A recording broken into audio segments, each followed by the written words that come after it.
Polícia Nacional Timor-Leste PNTL no fala em Força de Defesa Timor-Leste FFDTL atualizamos no socializa e a informação com a situação de segurança na defesa atual e railaram até a mahutu bele matek livre e a paz na estabilidade.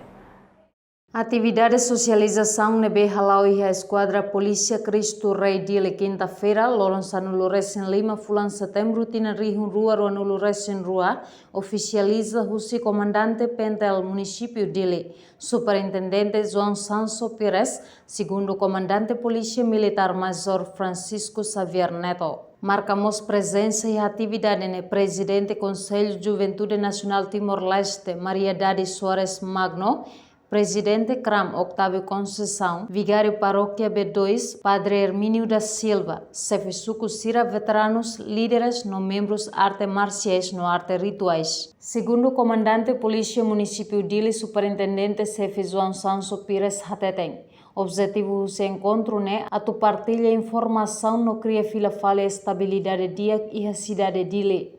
Hoje e a operação indicamos para bele encontro muito com líder comunitária sira, líder organização sira, artimasia se neve magamo gar se neve makiala substituto suku para itu bele convoca sira, quando neve bele colia sira para bele cria fila fala estabilidade da neve dia aquela dili.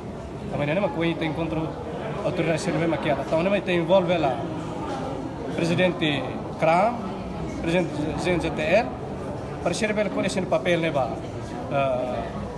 participantes sira outro, autoridade comunitária, chefe suco, chefe aldeia, líder de juventude, líder artimacia se neve makiala, para itu bele a situação muito para prevenir a situação neve makiala. Também a pressão conjunto se lá na Fatiha.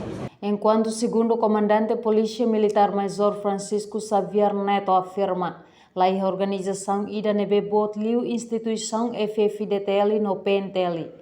No cidadão Hotu tem que respeitar no tal a instituição de defesa FFDTL no segurança PNTL. Também a instituição Ruane garante paz e estabilidade para o povo na nação. Reportagem da Xaviera Televisão Timor Post.